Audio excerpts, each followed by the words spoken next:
soaring. He's just happy that everybody's down here. This is his happy place. He just shows off when there's people sitting at the table like this. He climbs up this little thing and he's like, "Look what I can do, guys. Yeah, I got strong arms." Our Bengal cat is literally climbing up a carpeted pole right now to show us feats of strength. Yeah, he does this when we're playing Magic down here. He loves it. He just loves it. To be fair, I'm happy you guys are here too. Riley. Thanks. Nice. That's so nice. I don't know why I laughed at that. That's not funny. Are you gonna also climb a pole for them? I'll climb whatever you want. We'll stick some dollars in your pants if you do a good job. The trouble with us though is because we're Canadian, it has to be like a $5 minimum. Like a loony. Yeah, we'll throw loonies at them. I only accept loonies. loonies. In your underwear. Yeah. Mm-hmm. Yeah. Good look. Yeah. All right, everybody. Well, welcome to the show. This is Turn 1 Soul Ring. I'm Kevin. Hey, I'm Eric. I'm Riley. And I'm Ainsley. Sorry about that. I was taking a sip. Yeah, that's right. We have Ainsley, our editor, joining us once again, which means we're getting back on the lore train. Choo-choo. We mentioned that last episode. And today we are continuing our series with the Magic the Gathering novel Nemesis, written by Paul B. Thompson. So we're going to be explaining the events depicted in that novel today and over the next couple weeks. I broke this down, and it's going to be 3 parts. I was hoping for 2, but it's kind of got away from me a little bit. So a little bit about the novel. It was originally published in February 2000 and is the second book in the Masquerade cycle. It was originally planned to be titled Dark Fortress, which was a euphemism for the Rathi stronghold. And with that original title, it was envisioned as part 3 of the Weatherlight cycle. But like we previously explained, Rath Storm, which was originally part 1 of that cycle, was pulled and made into a standalone novel. Then it was appropriately renamed the Masquerade cycle, and Dark Fortress was renamed Nemesis to coincide with the accompanying set of the same name. But something that was kind of interesting, if you look at the front cover of the book where it says, Magic the Gathering Nemesis, and you see Krovax with his big axe thing, under Nemesis, it's the set symbol for Apocalypse, which is a set that came out like a few sets after this set, because the Nemesis symbol is an axe, actually. So I just thought that was kind of that's interesting, funny. And they plan these, they've always planned sets very far into the future. They certainly did by this point and do now. So, they probably had the Apocalypse symbol, and I actually don't know what the cover of that book is, but I wonder if that made it on there. But regardless, so unlike each book that we've previously covered on the show, Nemesis isn't quite a sequel to Mercadian Masks. It's actually a sequel to Rath Storm, in that the story begins immediately after Weatherlight escaped from Rath through the erratic portal. So if you want to know more about that, go back and listen to our Rath Storm series.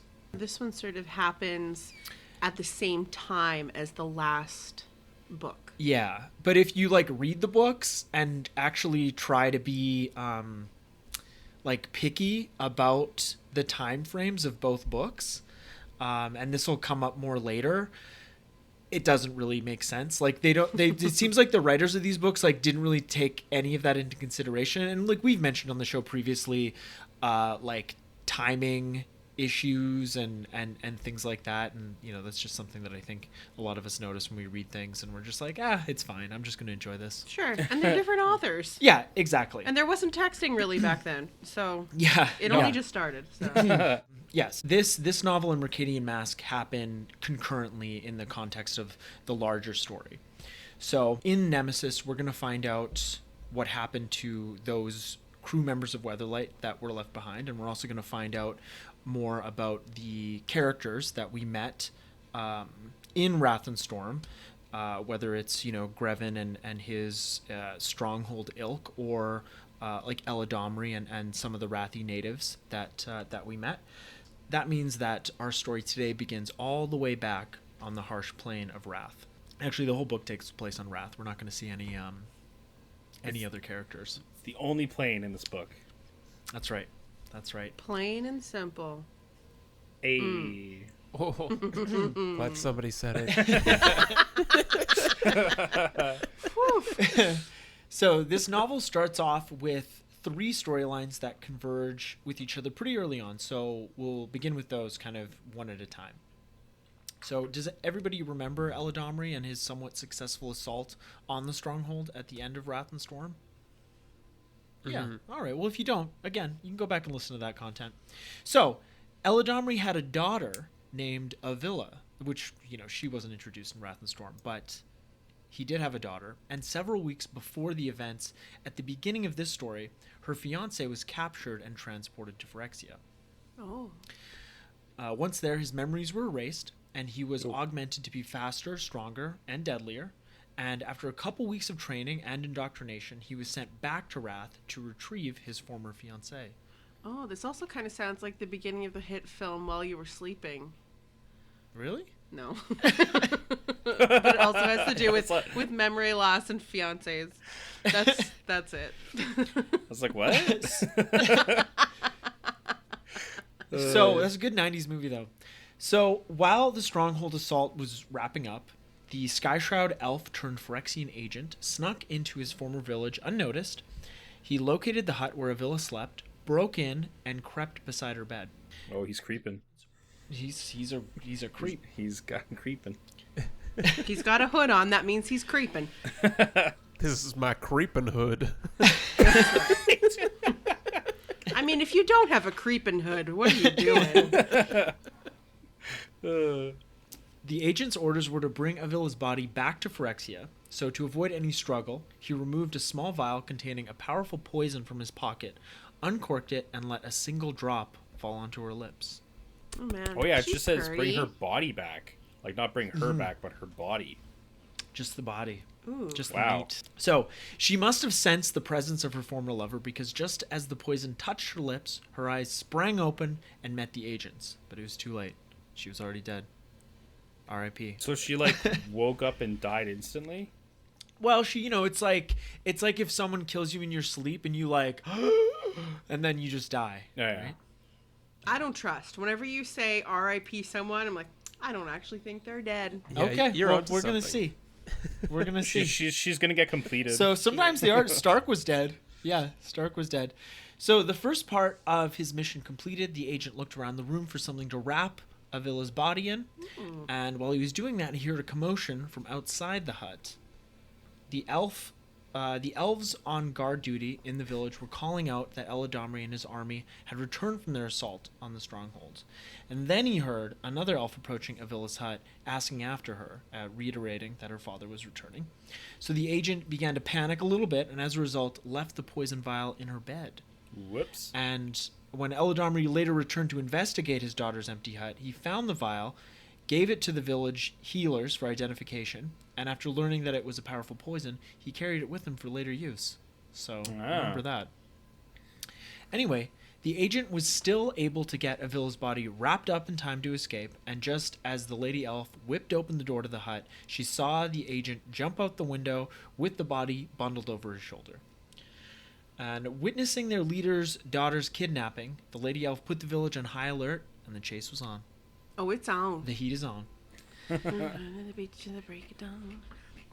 The Skyshroud elves pursued the agent until the early daylight hours, when he had just about reached the Phyrexian portal device that waited for him. His orders were to return Avila's body to Phyrexia, no matter the cost. Get that meat. So when he was mortally wounded by his pursuers, he threw the elf woman's body through the waiting portal.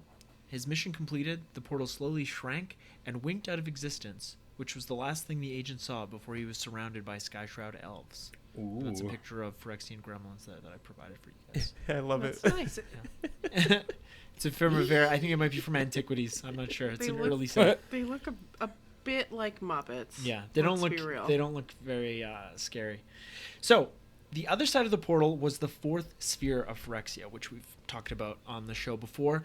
The level where most of the components for Phyrexia's living machines were forged, and that was also the level where newts were grown. Anyway, Avila's body was met by a gremlin named De Beer that had been ordered. De Beer, like the diamonds, De Beers, that had been ordered by his immediate overseer Pax to wait for. Like the IKEA furniture. Yeah, that's Oh. right. I think IKEA might have stolen that. Maybe. So once he had her, his instructions were to deliver the body to monitor 8391 at processing mill 44. Once he'd fulfilled that task, De Beer returned to his regular job, and that's the last we're going to see of him. He's kind of an unsung hero of this story. Monitor 8391 ran a laboratory for the analysis of organic specimens, and his instructions were to turn Avila's body into a Phyrexian. Oh, Eric, you're right. Chop, Yeah. chop. Choppy chop. So he did this by first laying her out on one of his existing tables, applying a chemical spray to her body that removed her hair. Then he carefully measuring every dimension of her body with calipers, he used a piece of flow sheet to capture every detail of her head and face. And before you ask, I don't know what flow sheet is. They didn't really explain it. I think it might be like tracing paper. I'm not sure, for like 3D objects. There you go. So his task complete, Monitor 8391 passed the body along to Necrometric Unit 725 for further processing, and at that stage the body's fluids were drained, flesh was carefully stripped away and sent to culture vats for later reuse, bones were polished and sterilized, then sent back to Monitor 8391 so he could apply the same careful measuring he'd previously applied to the body and head. He's going to need a lot of flow sheet for that. Yeah, it's pretty crazy how they're going into such detail about how they actually complete somebody. Yeah, they do. I was surprised at the sheer length of this book. It was a bit much, if I do say so myself. Gotta polish those bones. Yeah. So they've spent a chapter just on the bones, actually. Actually, wow. So then the Monitor forwarded his measurements to the engine controlling processing mill 44 so that it could fabricate an identical skeleton, although this one was made of steel rather than bone. And once each bone was forged, they were joined, jointed, and covered in a protective copper shell. The new skeleton was then sent to the culture vats where its tissues and organs were grafted onto it. A few mechanical upgrades were also added. This new body did not feel nearly as much pain, and the need for eating and sleeping had been removed. And I believe her healing factor had also been increased, so she had a little bit of a Wolverine thing going on. Man, I'd miss eating and sleeping. Those are like my two favorite things to do. Yeah, I wouldn't. If I could just take a pill, like sometimes eating can be so inconvenient. You know, you get hungry and you're like, oh, I gotta stop and do this. Come on. Anyways, I would miss mind altering substances though. I would miss that. Sure. So glistening oil also replaced her blood, and she was just, harder, faster, better, stronger. Like Daft Punk says. Yeah, you get it. So as a final touch, the mold made by Monitor 8391 was used to restore the old face of the new creation.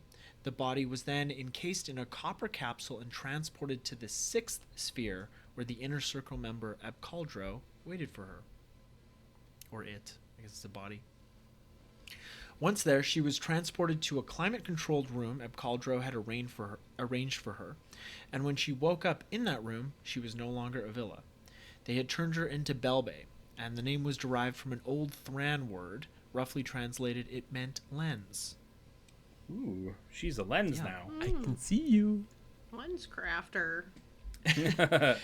Now, you're probably wondering, like I was, why Yawgmoth would order one of his inner circle members to kill, kidnap, and transform a Rathi elf into a Phyrexian spy. And that's because as soon as Volrath left his post as Evincar in order to stow away on Weatherlight, Yawgmoth knew about it. And so he set in motion a series of events that would put a new Evincar on the Stronghold throne. And those candidates will come up shortly. But Belbe's role in all this was to decide who would win the contest and be named Evincar. And to do that, she would need to go back to Rath and back to the Strongholds to see the candidates in action. Which meant that when she arrived on Rath, she would be the highest-ranking Phyrexian, until the new Evincar was named, of course. Damn. And also, in addition to that, the other reason, and arguably the more important reason they sent her to Rath, was because by that point in the story, the time of the Rathi overlay of Dominaria was quickly approaching, and they needed an emissary on the ground to make sure that nothing and no one did anything to change the scheduled overlay. So Epcaldro explained all this to Belbe, and he also implanted an actual monitoring device in her torso, which was another lens that allowed Epcaldro, Yawgmoth, and whoever else was in the loop to keep tabs on her progress on Rath. So it's also important to mention that after her transformation, Belbe still possessed all her past memories as well as a ton of technical knowledge regarding Rath and the Stronghold that they implanted into her mind. But it's not like... her memories almost seem like a dream that you're not sure if you dreamed it or if it was real. Have you guys ever been in the shower and you've had that happen where you kind of have to like rationalize a dream that you maybe had that night and you're like, no, that didn't happen? It's kind of Yeah. It's kind of crazy how like those memories are kind of still there. Yeah, it is, right, because she was all like, they took her organs, but they didn't like melt them down, so like she still has a lot of she's still pretty biological, right? She has the metal skeleton, but everything else is relatively the same. So yeah, they just swapped with out a few the blood alterations. and the bones. So I mean, if the brain's the same, you Yeah. have the same memories, right? It's all in there. Yeah. Her body wasn't destroyed. No, they just threw it in some vats until the skeleton was ready.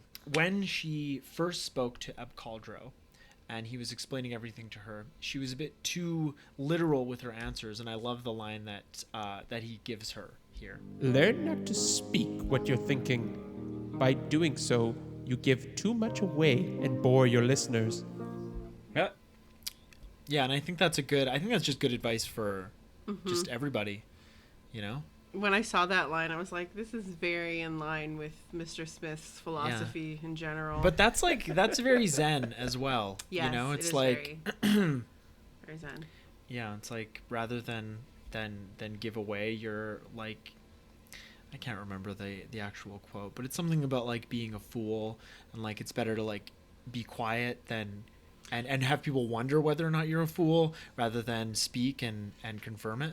Right. Something like Yes. Yeah. Yes. Yeah, anyways, with her mission outlined, she was transported to Rath to carry it out, and before she stepped into the planar portal, Epcaldro said to her, You may encounter certain beings who, by accident of breeding, have the power to pass from plane to plane. These planeswalkers may attempt to thwart our plans to overlay Dominaria. You will not let them interfere. Your own life means nothing compared to the success of our plans. Is that clear? and it was clear. It was very clear. So she hopped in the portal, and let's travel back to Rath with Belbe and get reacquainted with one of Weatherlight's former crew members, the newly turned vampire Krovax, who looks like a kind of a foppish dandy in this image here with his outfit. Beautiful smile. Yeah, it's not like hot vampire either. If you're listening at home and you're thinking like, ooh, like Edward from Twilight, ooh, Brad Pitt from Interview with a Vampire. Nuh-uh. No, it's more like Willem Dafoe from that that Nosferatu weird biopic movie that's about the guy that played Nosferatu. What was that called? I can't remember. That was good. That was a good movie.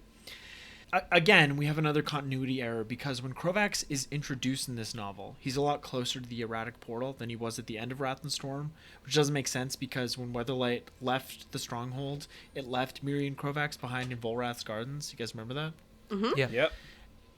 And then the high-speed race to the portal between Weatherlight and Predator ensued, and we all know how that ended. Anyways, the Portal Canyon and the Stronghold were pretty far apart. And so when we pick up with Krovax in this novel, he's really close to the portal. So I'm not really sure. I think that was just a mistake. But anyways, when Weatherlight passed through the portal, it created a kind of like a shock wave, and Krovax was like caught up in it. That, coupled with his wounds from his fight with Miri, would have killed him. which he was fine with. He really wasn't interested in living at that point in the story, but Yawgmoth had other plans. And seeing that he was headed toward death, Yawgmoth trapped him in a biplanar field. And to Krovax, it seemed that all sensation of movement ceased, and the world around him was blotted out by an inky blackness that swallowed him whole. Whoa. But in truth, it was just a safe space between planes that Yawgmoth could access with his godly powers, and he had to use it to save Krovax's life, a fact that he explained to Krovax. It's interesting that it's a space in between, because that's like the blind eternities, and so somehow Yawgmoth can like control being in there, I guess. Or yeah, I don't. I would be nice to get a layout of like a full layout of Yawgmoth's powers. Yeah. Yes. Was he a planeswalker or just powerful? No, he wasn't a planeswalker. He actually so a planeswalker took him to Phyrexia, and like Phyrexia is kind of weird because it's like a plane within a plane. Like there's all the spheres of Phyrexia, so there's like multiple planes inside of it, and it was controlled by a planeswalker. And I can't quite remember what the events in the novel The Thran, but he basically gets like plugged into the planeswalker, the being that controlled Phyrexia. He like he's dead when Yawgmoth gets there, and he like can control. He gets plugged into the plane somehow, and he activates all the spheres, and like he like gets these godlike powers that the previous controller of Phyrexia had. Yeah.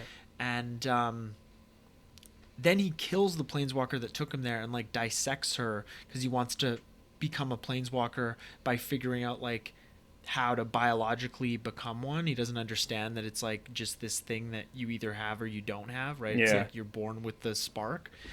And so he gets these powers, and anyways, interesting. We should do that. We should do that book, The Thran. Yeah. But anyways, Yawgmoth says to Krovax, Krovax. Who calls my name? You are needed, Krovax. Is it death? He wondered.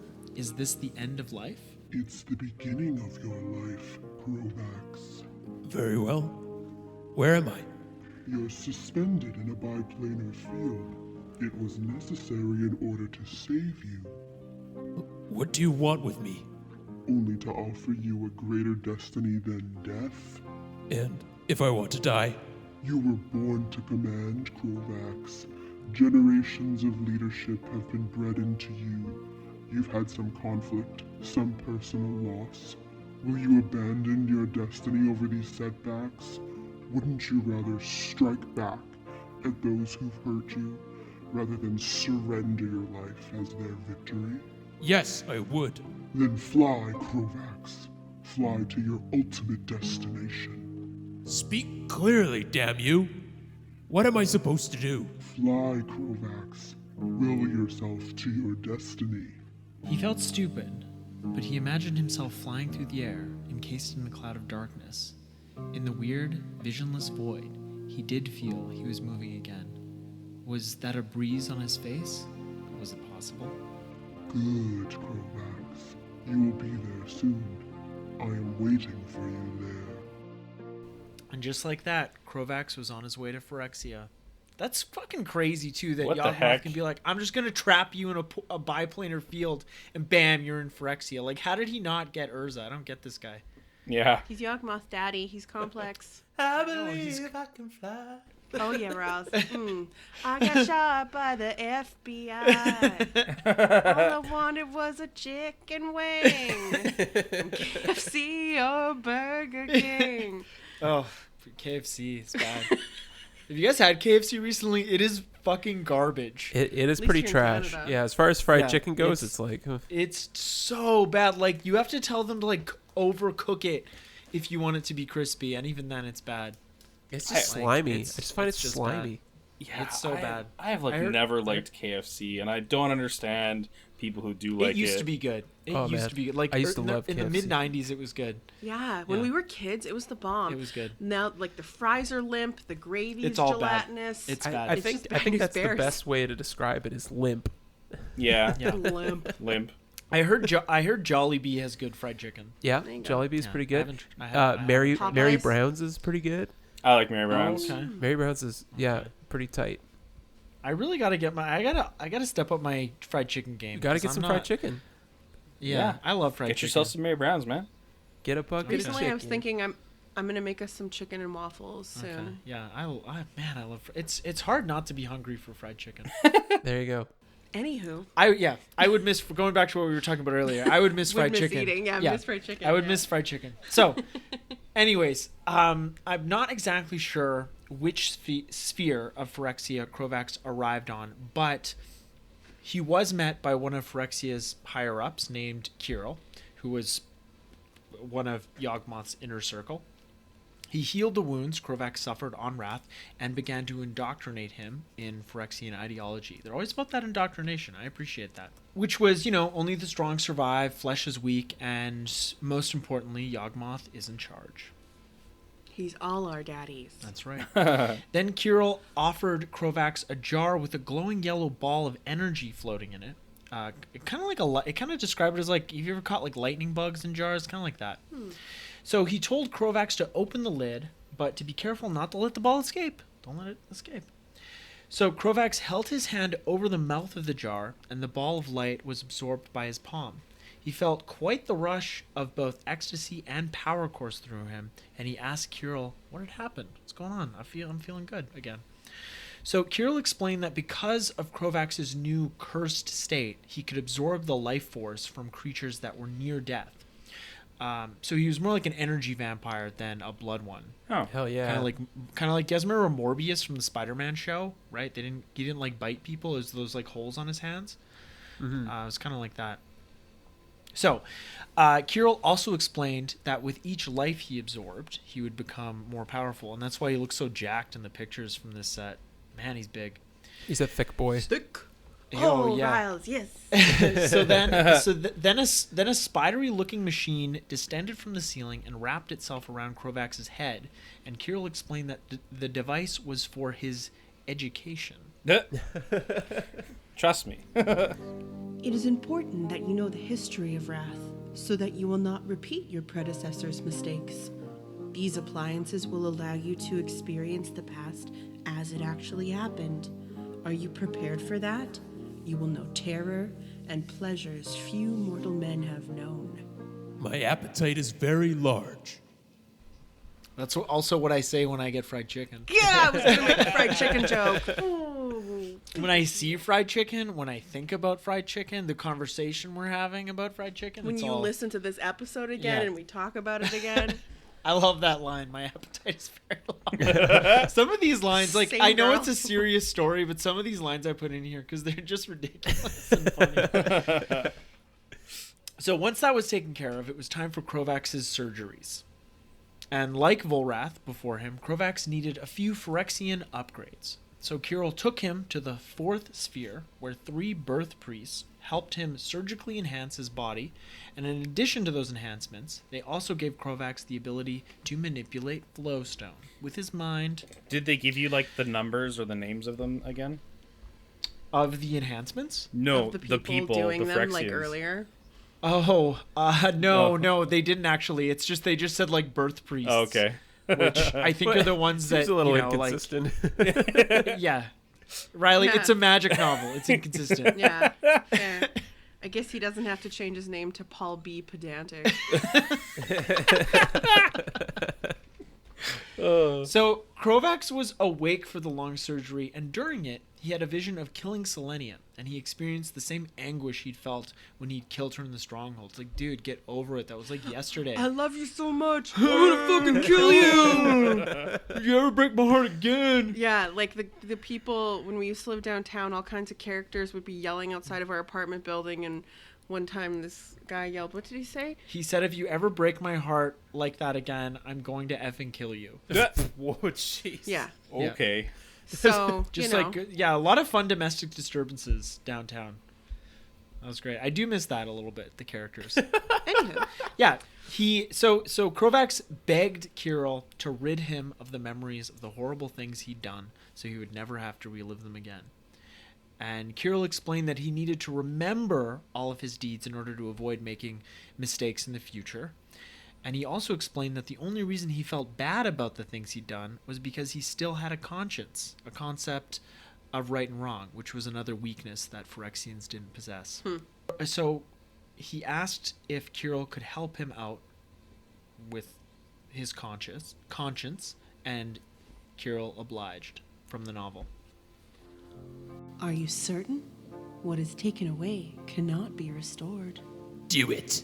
An electrode tipped with a miniature cauterizing iron slipped into Krovax's brain with a hiss. What remained of his painful conscience was burned away. Man, if only it was that easy, hey? And just like that, Krovax was a contender for the position of Evincar of Rath. Kirill and the Birth Priests were successful in their operation, and the next time we see Krovax, he'll be rolling up on the strongholds. Birth priests, that's fun. Yeah. That's what we should be calling nurses in L&D. Yeah, it's far more regal. Alrighty, so now we can move on to the third and final part of this novel's converging beginning. And I'm sure we all remember Weatherlight's harrowing escape through the erratic portal, and the fact that Urte didn't quite make it on board before she disappeared. So when the young wizard jumped off the portal framework, he planned to land on Weatherlight as she passed beneath, and although that didn't work, Predator, in hot pursuit of Weatherlight, crashed into the closing portal, and Urte was able to latch on to some of the damaged rigging that hung from Predator's hull. Yeah, they didn't make any mention of Urtai, did they? Well, I didn't mention him, but they did mention him in Mercadian Masks. Oh. We We left him behind. Gerard's like, what? He's not here? He didn't make it? Oh, And I'm no. like, no, dude. Yeah, oh, no. And then they said, What a- R.I.P. Urtai. Yeah, that's probably he's as good as dead. But that's the thing about leaving people behind on Rath. Sometimes it comes back to bite you in the ass. Remember that, kids. Yeah. So, the battle Predator had with Weatherlight had left the larger ship in pretty rough shape. That, coupled with the damage incurred from the crash, left Predator in precarious flying shape. It also meant that none on board noticed the addition of Urte to their complement. Urte. I never know how to say it. So get used to it being pronounced in various ways. Yeah. That's good. Urtai. Urtai. Urti. Go, Pokemon. Entei. Like a Yeah. sigh. Yeah. So, as Grevin ordered his crew to deal with Predator's immediate problems, like deck fires and the ship listing to port so much that it almost capsized, Urte decided whether he should let go of the rigging and seeing if the fall killed him or if stowing away might lead to the same end. And he's pretty high up, so the fall probably would have The killed him. fall certainly would. But use Stowing your, away make might not. Make yourself float with Dude. magic or something, dude. It's just, come on. It's like, should I just die? Should I just plummet to my death and die? Yeah. Well, It's like, well, try plan B. I mean, like, that could be better than, like, being taken by Phyrexians. yeah. it could yeah, be. true. He might be tortured. Oh, he's definitely, spoiler alert, he is tortured. So, once Predator's crew got the ship somewhat righted, Grevin ordered any implement hanging off the ship be ejected, which included the fouled rigging Urte was clinging to. And as the crew began to cut away the rigging, he made his decision and began to climb as fast as he could up the rigging. And he quickly realized, though, that he wouldn't be fast enough, so he used magic to pull the axes and swords out of the hands of those crew members that were fixing on cutting away that rigging. That's when Grevin, outraged that one would dare use magic against him, which I didn't know was one of his pet peeves, but it is, he ordered the rigging be pulled aboard instead of cutting it away. And with it came Urte. He was pulled over Predator's railing and thrown to the deck face first.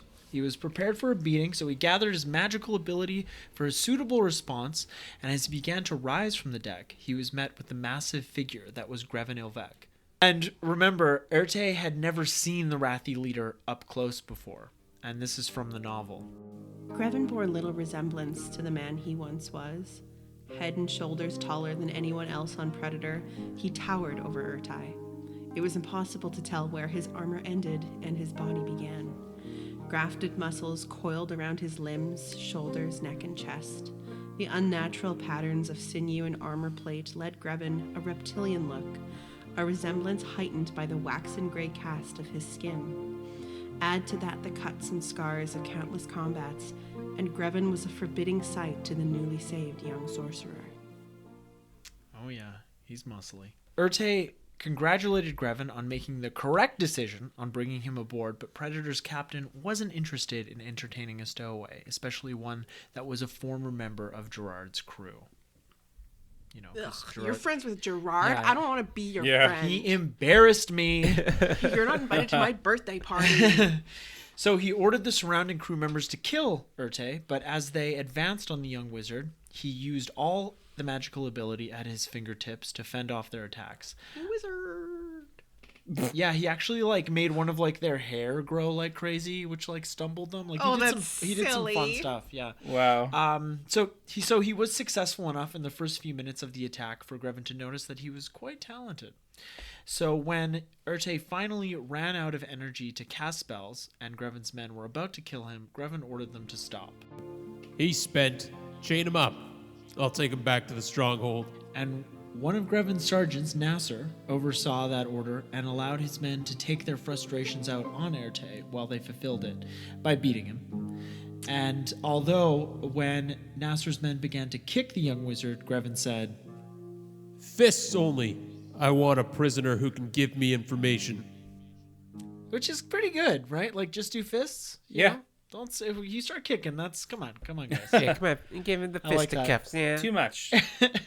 Because as someone who's administering the beating, it's a lot more like painful to punch than it is to kick. Yes. So, you know, I can see how he wouldn't be if he sees the kicking. He's like, all right, come on, we want his organs intact for now. Yeah, like you could break a couple ribs by kicking someone, Oh, yeah. but like it'd be harder to break their ribs punching them. Yeah. Anyways, and I think we'll see in this story that Grevin is kind of, I mean, yes, he's like a antagonistic character, but this story kind of paints him as sort of just kind of like a tool, like not even like he doesn't really. It's not that he's redeemable, but he's kind of not a bad guy. You kind of like understand where he's coming from. He's just kind of doing what he has to do. He's sympathetic almost. A little bit, yeah. Is he a tool like, oh, that guy's such a tool, he's a douchebag, or a tool like, I'm going to use you? Yeah, he's just like he's used as a tool, and that's also how he sees himself. Like, you know, he's just like a hammer, like, oh, yonder. Just a means to an Yonder end. hammer. That's right. So, anyways, once Erte was chained and beaten, Grevin ordered that he be taken below deck and secured. So Nasser dragged his limp body away, and with that taken care of, Grevin continued to oversee emergency repairs on Predator as they precariously sailed back to the stronghold. So that trip took about 2 days, and Predator docked at the top of the citadel part of the stronghold, and so it had to pass through an airship tunnel that led to its moorings. But even with the repairs the crew had effected in those past 2 days, it wasn't in a state that would allow it to safely travel through that tunnel. So, having already seen Erte's magical ability, Grevin went below deck, unchained the young wizard, and brought him above to guide the ship through the tunnel. Grevin demanded that Erte use magic to steer the airship, lest they crash, killing everyone. And in the course of, Erte steering the ship to safety, he did actually think about just crashing the ship and killing everyone, but, self-preservation got the better of him. Sounds like it. So, Because it's like, Yeah. this guy's a real big bad, and you could do a good thing here, but, it's your own life. yeah. Totally. So he did use magic to steer the ship successfully. They did crash on the dock at the end of the airship tunnel, but most of the crew survived. And so they started to effect repairs on Predator. And with that taken care of, Grevin headed into the stronghold to report his failures to the Evincar, with some of his sergeants like Nasser and of course Erte in tow.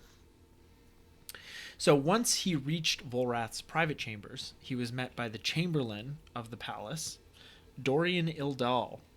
And Dorian probably had a picture of himself in an attic somewhere that got old, but he didn't. Right? Do you guys get that reference? No. Oh, it's Dorian Gray. Come on. So, anyways, the listeners know what I'm talking about. X-Men? Yeah. So Dorian explained that the palace was in shambles. The two-pronged attack by Weatherlight and the rebel elves led by Eladamri and the missing Evincar had left things pretty chaotic. And that's when Grevin realized the Phyrexian control rod that replaced his spine felt like nothing more than an empty sensation. He had been so busy trying to keep Predator airborne that he hadn't noticed Volrath's lack of control. Grevin thought that if Volrath had died, the sensation caused by the severance of Volrath's control would have struck his spine like a thunderbolt, or even thunderstruck, like the song. And that's when he realized that Volrath was no longer on Rath. Furthermore, Volrath must have escaped aboard Weatherlight, but as a captive, but as a stowaway, not as a captive. All information that we already know. Yeah, Grevin, we already know this. Hey, buddy, come on. So Grevin shared this with Dorian, and the Chamberlain assumed Grevin would take over control of the stronghold, seeing as how he was second only to the Evincar. But Grevin understood how things worked on Rath, and he reminded Dorian. We don't elect our chiefs here. There's an order to things that must be observed. Evincars have died before, and new ones were found. Our distant masters must be notified, and their will obeyed. I will consult them. So Grevin traveled with Dorian, Erte, and a few of his men to the Evincar's throne room, where the portal for communicating with Phyrexia was located. He activated it and informed whoever he was speaking with about the situation thus far. The Phyrexian on the other end of the call informed Grevin that the ineffable Yawgmoth was already aware of Volrath's desertion and Grevin's failures, and they informed him that an emissary was on the way to choose a new Evincar, reorganize the government, and maintain the schedule of Flowstone. That's Belbe. The portal then informed Grevin that he should strengthen his forces and crush the Elven rebellion, and finally, the portal told him to expect the emissary to arrive in the Dream Halls in 7 intervals. And at first I thought that might have meant 7 Rathy days, but based on the novel, it didn't seem like they were waiting that long. So maybe it was like Phyrexian days, because it seems like time works a little differently there. But it just says that while they were waiting in the Dream Halls, Dorian kept looking at a funny-looking clock he wore around his neck. So I couldn't tell you guys. Wow. Read the book if you're curious. Right. It's not going to answer any more of your questions, though. Is it that guy? Who's that rapper who always wore a clock? Oh, Flava Flav. Flava Flav. Was it Flava Flav? He could have played. If they do this in a movie, I want Flava Flav as Dorian. Excellent. I think that would actually be a really good role for him. A good move for his career. I don't think he's busy. So Grevin and the rest of his delegation arrived at the doors to the Dream Halls when 6.5 intervals had passed. And normally only Volrath had been able to open the doors to the chamber, but when they arrived, the massive doors were already wide open. So they entered and continued to wait, and it wasn't long before they heard a far-off whistling coming from deep in the Dream Halls. And as the whistling became louder, Grevin ordered his men to form a defensive perimeter, then ordered whoever was whistling to show themselves. Who whistles? Oh, and sorry. with that order... It's like the janitor just mopping up. So the whistling turned to an eerie laughter, and that's when they saw the new and improved Krovax. He was standing on the vertical wall 20 feet above Grevin and the rest of them, which obviously defied gravity, which at first I thought was his vampire powers. Of some vampires can fly or walk on walls or whatever. But he was actually using the flowstone to hold his feet to the wall, so a little less impressive, actually. Just kind of nifty. Yeah, it's still cool. It's still cool, but I wanted more vampire powers out of him. Okay. Anyways, I think that Urte was the most surprised to see Krovax, but he wasn't so shocked that he couldn't tell Greven and the rest who he was. So after that, Greven reprimanded Krovax for even being in one of the Evincar's private chambers, to which Krovax replied, I am the Evincar of Rath. You sure are. So Greven wasn't having any of it, and he drew his sword and ordered his men to seize Krovax. I love that. I love a good, seize him. Seize him! Yeah, that's a good bit. Yeah, get the guy that's 20 feet up in the air. Go get him. Fetch him. We should start doing that, if V's running away. Seize her! Yeah, she does like to run away. She does. Krovax used his control over the flowstone to turn the floor under the soldiers' feet to jelly. But that's from the book. Jelly? But that still left Greven to deal with, because he was familiar with jelly. They're like, ooh, jelly. I know a thing or two. About jelly. Greven knew that controlling flowstone alone didn't make this imposter the new Evincar, and he certainly couldn't control flowstone to the same degree that Volrath could. Greven's a real Volrath fanboy in this one.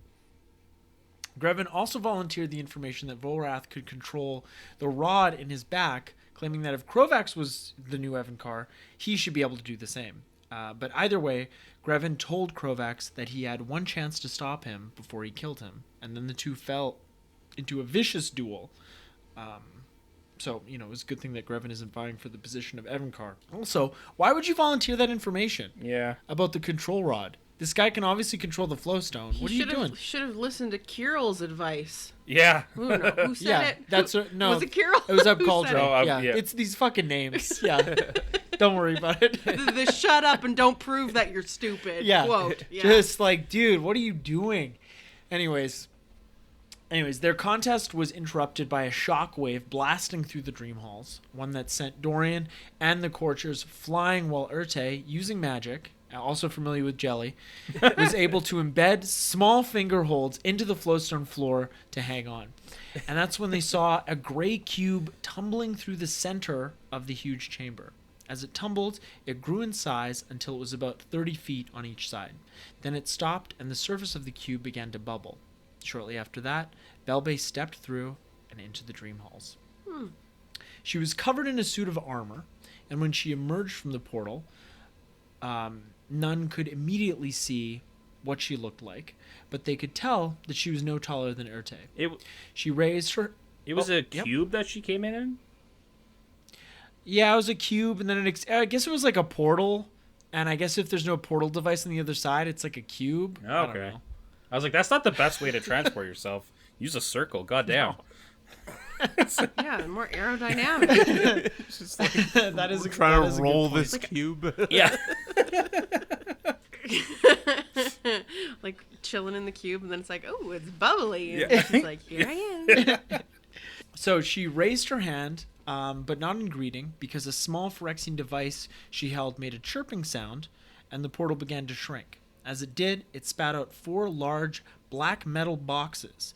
Then the cube shrank to the size of a small nut, and the novel said a hazelnut. Aww. And Belbe's device chirped again, and the cube vanished. Then the chirping device dissipated into a pouch on her belt.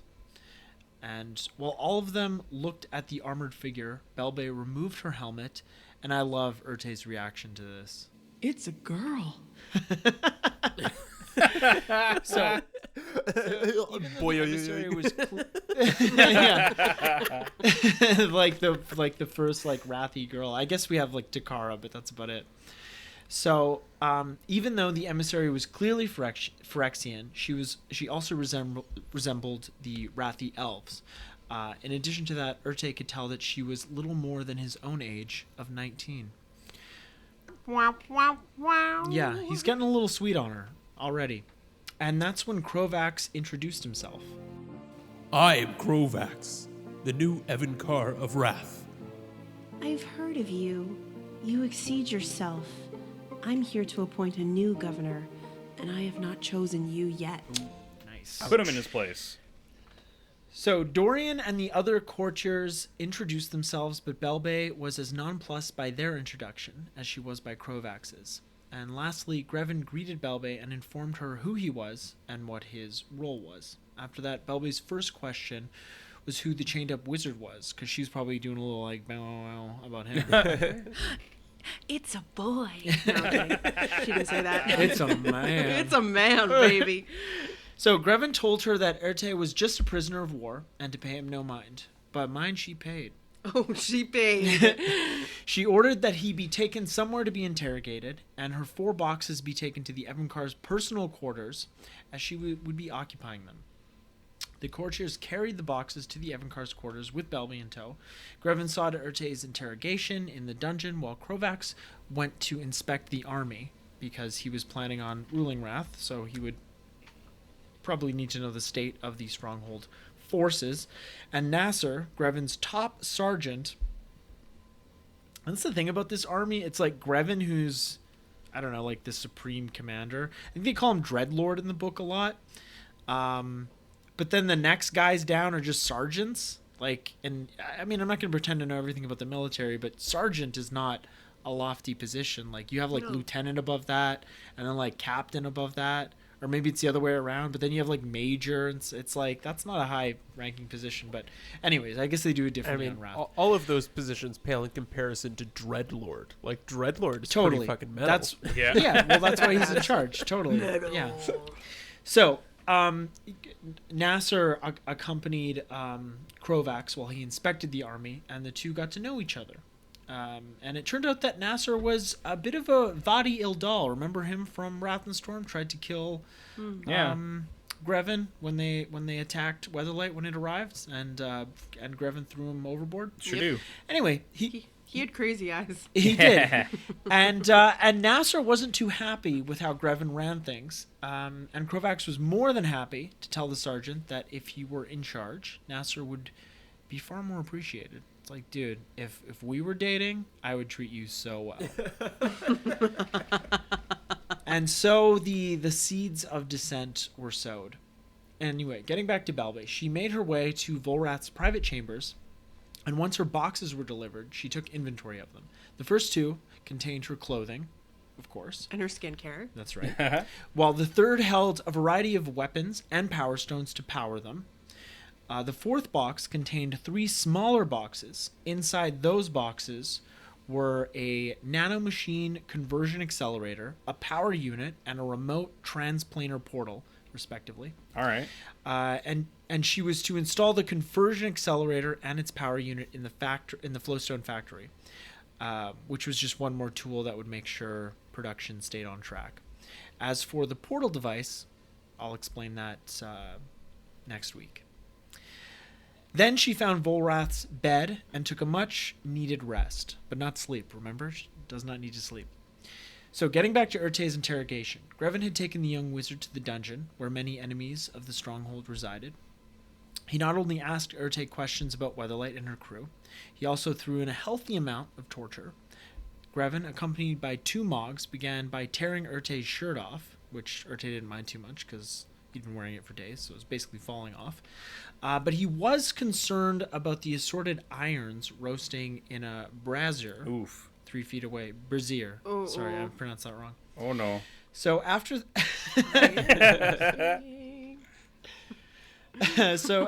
after he took his shirt off, he took his brazier off. So after the shirt and the brazier, Grevin ordered the Mogs to put Erte's feet in shackles that were fastened to the rear wall of the cell, and his wrists were already in shackles from, being back on Predator. And after he was completely restrained, and Grevin was coming toward him with one of the white-hot irons, Erte was able to channel a blast of energy from his chest at the Rathi commander, knocking him into the wall on the other side of the cell. And Erte was tired, and that was about all the magic he could muster. And Grevin had this to say to him. I can keep this up longer than you. This could take all day, or it can be over when you wish it to be. What do you say? A modicum of resistance is mandatory. After all, I am the most naturally talented sorcerer of the age. down here, boy, you're just meat. Oh. Getting meat. Ooh, gonna beat that meat. Well, you're gonna have to take off his bra first. So then, Grevin just tortured him for the next 83 minutes. The book is is a lot. very 83? specific about that. 83 minutes, so almost an hour and a That's half. almost a feature film. That's right. Well, yeah, a short one. So burning him with hot rods, the convenience store snack. God, I love hot rods. Oh yeah, Oh, it's so salty. Oh, the ass cancer is totally gonna be worth it. Yeah. What a way to go. So, in addition to the hot rods, Grevin broke his fingers and just simply wailed on him, just beat him. Nice. And when he was finished, he knew everything about Weatherlight that Urte knew, which actually wasn't that much. And he also knew everything about their mission to Rath and how they'd escaped. So he left Urte in the cell, unconscious but alive. And then Grevin traveled up to the throne room for one of the many council meetings between him, Krovax, Belbe, and Dorian that occur throughout this story. But I've limited them in this telling of the story because they're kind of dry. This one's fun though. So not only did Belbe have to decide who the next Evincar of Rath would be, she also, of course, had to keep Flowstone production on schedule and deal with the Elven Rebellion, which was the subject of that particular meeting.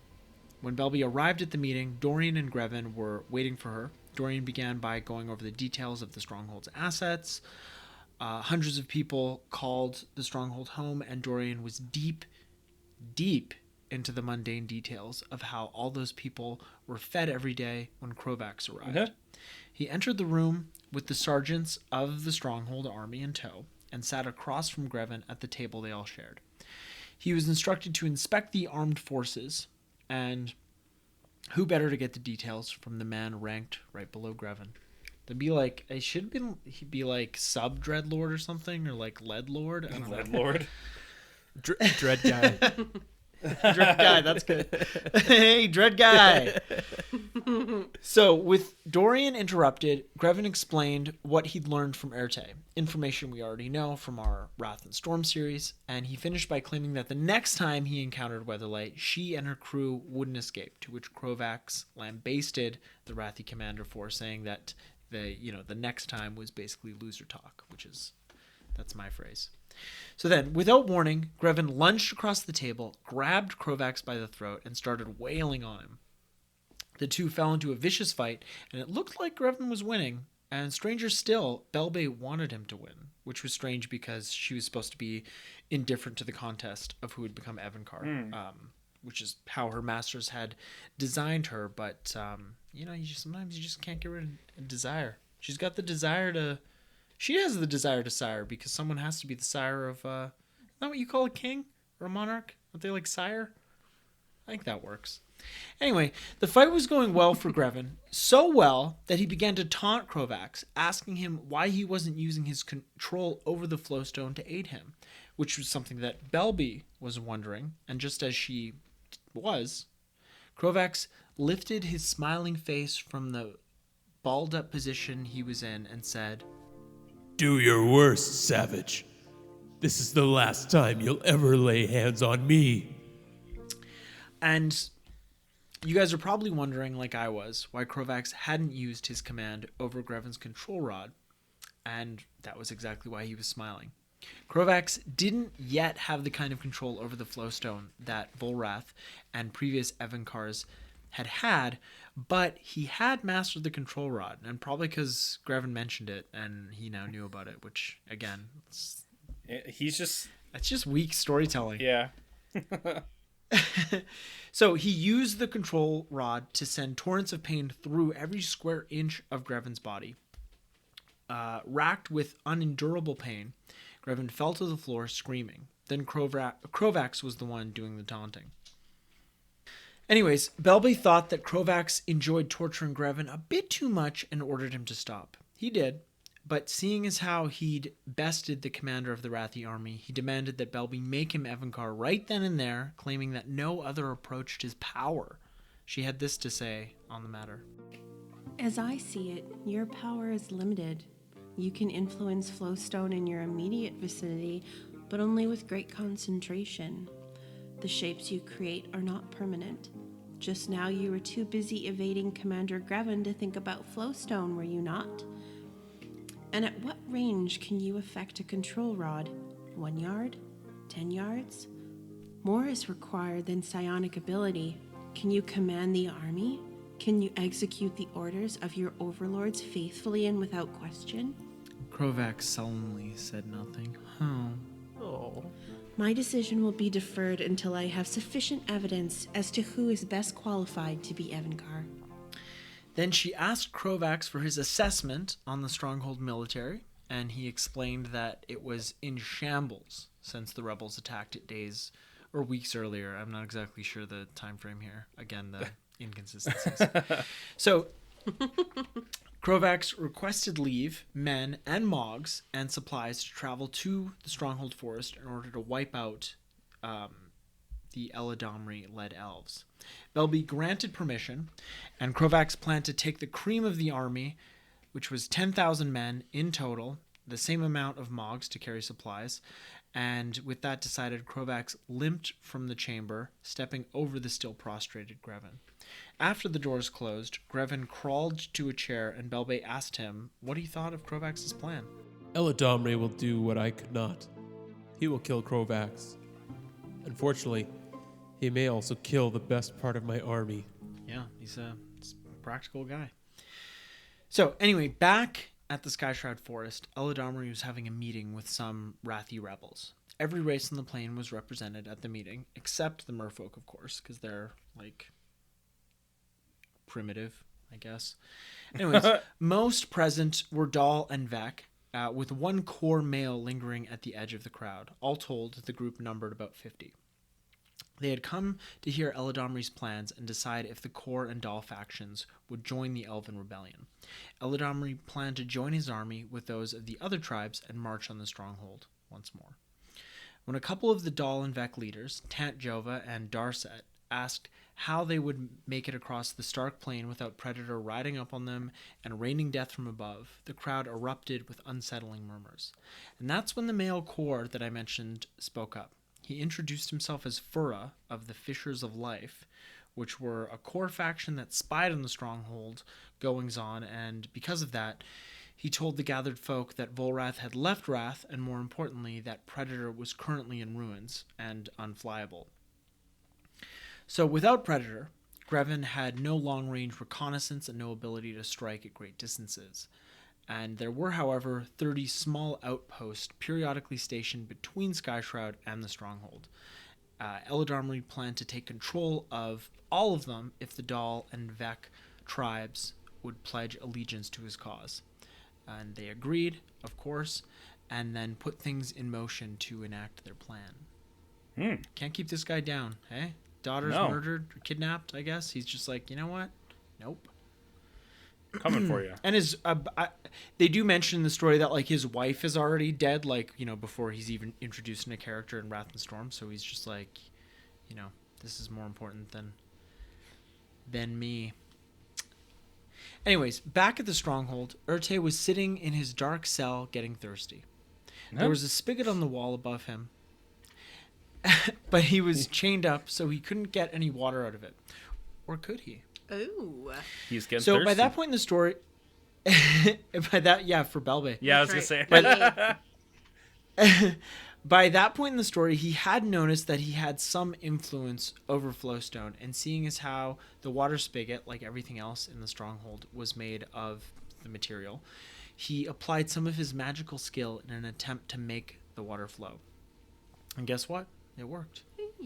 He was able to make a small trickle of water flow into his mouth, but it wasn't enough. He was still thirsty.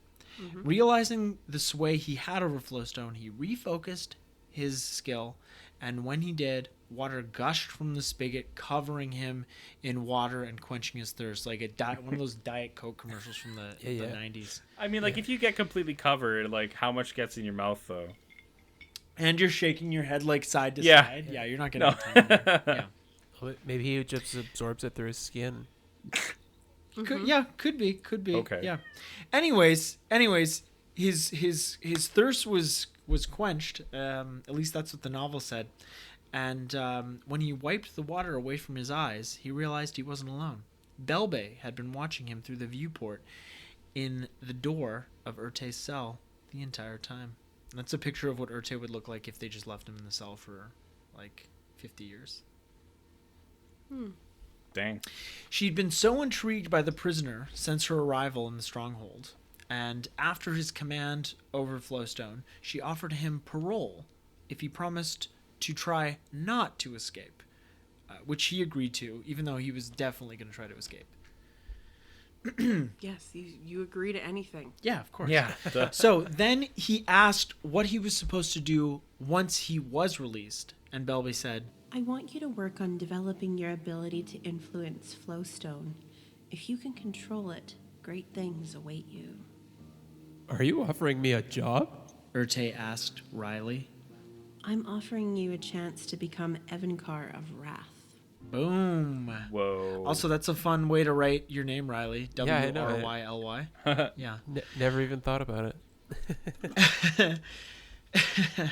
Now that there were two characters vying for the position of Evincar, the story got a whole lot more interesting. But enough about these two. It's time to return to Krovax and his expeditionary force. By that point, he'd gathered his 20,000 men and Mogs on the plain outside the stronghold. He was accompanied by his newly formed personal guard, which he called the Corps of Sergeants. It's kind of a uninspired name. Core. Dreadcore. So, yeah, Dreadcore is much better.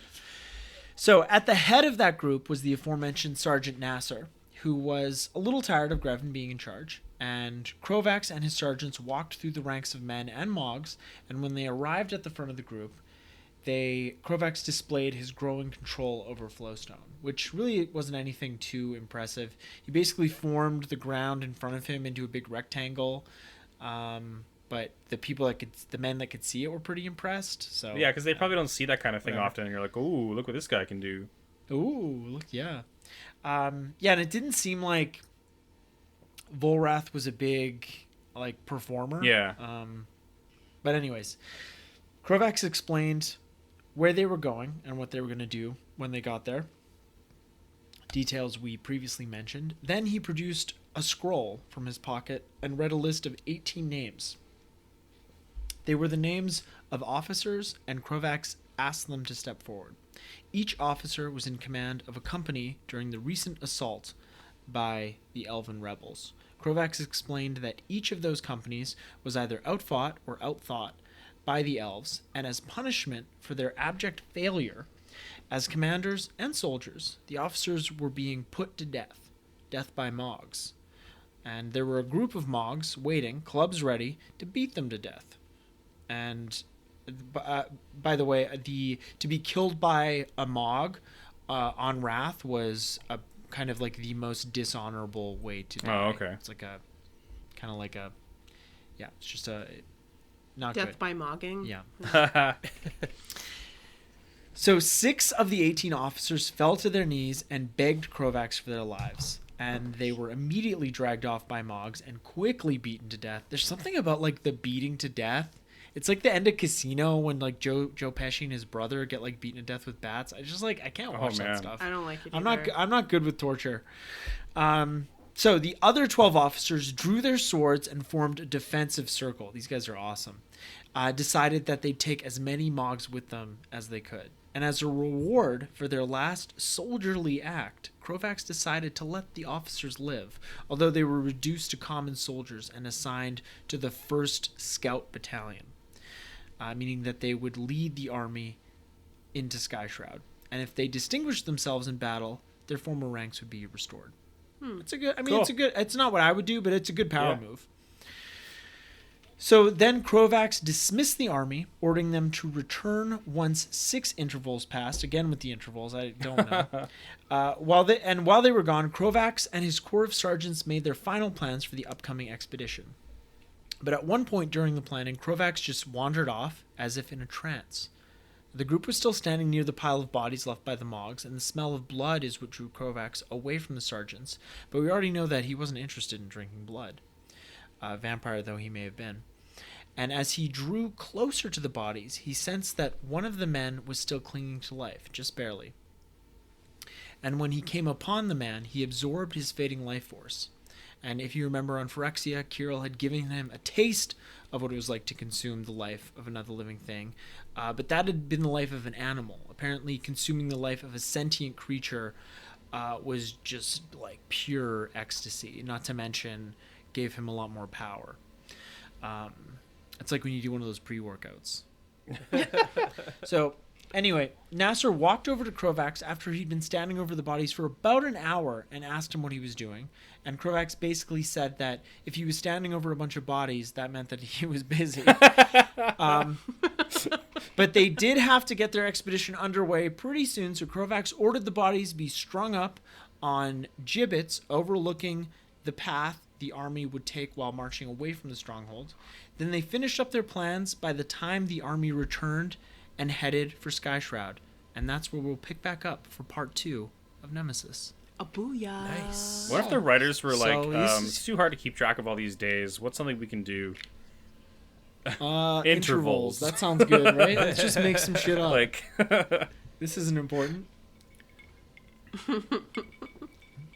So next week, we'll cover Krovax's attempt at military leadership, as well as Belbe and Urte's growing fondness for one another. Among other things, we'll also cover the mysterious tidings of the Oracle on Vec. You guys remember her from the Rath Storm when she was introduced? Yeah, I don't know if you do, but she was in there. and like Urte is still just like a human. He's just a regular guy. Yeah, he hasn't been. So have they splinted his little broken fingers and stuff, or No, but we will talk about his healing. his healing on the next episode. All right, And you're on like, just part keep 3 a your little bit. pants Healing on. or We're gonna get to it. completion. Or reeling, or skeeling. Oh, that's fun. Okay. He's having a little skeeling. All right, everybody. Well, thank you so much for listening. We hope you enjoyed this installment of Nemesis. Like we mentioned at the top of the show, it is going to be 3 parts. So we're going to be back next week for part 2. And until then, just take it easy out there. And I guess by the time this comes out, it's not going to be the long weekend anymore. But we hope you enjoyed your long weekend. If you have a long weekend, where you No, live. it's Labor Day. I think they have it. Is it everywhere? I think so. Don't you know I you're think not supposed to everywhere. wear white after Labor Day? Oh, take it off. Although it's always after Labor Day, so you probably shouldn't wear white ever. Just never wear It's white. always after Labor Day. That's right. And don't forget to check us out on Instagram. We're Turn One Soul Ring, the podcast. We also have a Patreon, patreon.com/turn1soulring, YouTube, and just And the rest. let us know And what wherever you find your podcast. Yeah, wherever you Yeah, find them. where'd you find this one, dummy? Yeah, you stupid. All No, just right. kidding. We Cut- love you. Yeah, cut that out. You're not All a right, dummy. bye, everybody. Okay, I didn't mean it. Oh, it's a boy. Turn one soul ring.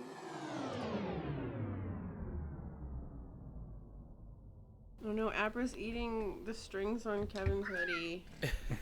We have to eject him from the table. Okay. Yeah.